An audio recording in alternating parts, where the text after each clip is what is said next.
ভারতে দুর্গাপূজায় হাজার metric ton ইলিশ পাঠানো, এজন্য কি বৈষম্য বিরোধী ছাত্র আন্দোলন তারা রাজপথে নেমেছিল?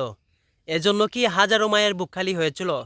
এজন্য কি ছাত্ররা নিজের দাবি তোলার জন্য এক স্বৈরাচারকে দেশ থেকে বিতাড়িত করে ডক্টর ইউনূস সাহেব আপনাকে বসিয়েছিল? এই দুর্গাপূজায় ভারতে হাজার মেট্রিক টন ইলিশ পাঠানো আদৌ কি ঠিক হয়েছে? বিগত 5 আগস্টের পর থেকে ভারত আমাদের বিভিন্ন সুবিধা, খাদ্যদ্রব্য থেকে শুরু করে সব কিছু বন্ধ করে দিয়েছিল।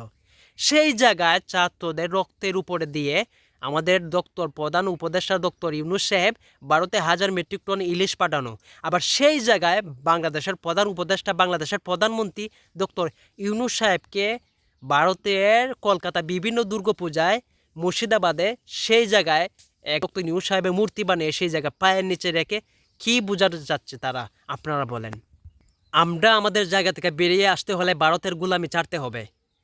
বন্ধুর বন্ধন তো টিকে রাখার জন্য যেই ধরনের পদক্ষেপ করলে একটা দেশের সাথে একটা দেশের সমঝোতার মধ্যে যায়, বন্ধুত্ব বন্ধন ছিন্ন না হয়, এই ধরনের কাজ করতে হবে।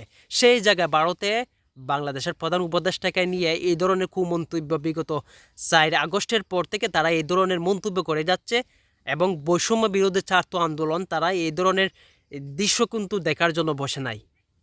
এই ধরনের দৃশ্য দেখার জন্য আমরা বসি নাই। এই ধরনের দৃশ্য দেখার জন্য আমরা আপনাকে গদিতে বসাই নাই। এই ধরনের দৃশ্য আমাদের দেখতে হবে, কখনো ভাবারও ছিল না।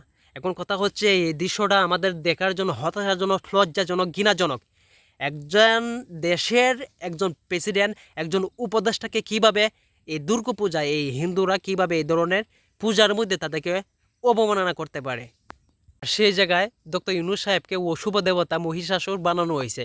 অশুভ দেবতা যদি চরিত্রে তাকে বানানো হয়, তাহলে দাদাভাইরা, ভারতের দাদাভাইরা, আপনারা কেন বাংলাদেশ থেকে ইলিশ নিয়ে আপনাদের দুর্গাপূজা উৎসব পালন করবেন? কেন বাংলাদেশের সুবিধা নেবেন? আপনাদের কাছে এটা একটা প্রশ্ন, আমাদের দাবি রইল, কী কারণে আপনারা ডক্টর ইউনূস সাহেবকে এই অশুভ দেবতার নিচে আপনারা বসাইলেন, আবার সেই জায়গায় সেই ইউনূস সাহেবের সুবিধা আপনারা ভোগ করলেন? এটা কি একটা লজ্জাজনক, হতাশাজনক বিষয় হলো বাংলাদেশের জন্য এবং ভারতবাসীর কাছে আপনারা বিচার দিলাম। এই ধরনের দৃশ্য আমাদের দেখার জন্য কখনো কল্পনা করা ছিল না। একটা ধর্মকে আপনারা ছোটো করার জন্য এইটুকুই কাজই যথেষ্ট। আপনার সনাতন ধর্মকে ছোটো করার জন্য, লজ্জাজনক, হতাশাজনক করার জন্য এই ধরনের একটা কর্মকাণ্ড আপনাদের জন্য যথেষ্ট ছিল।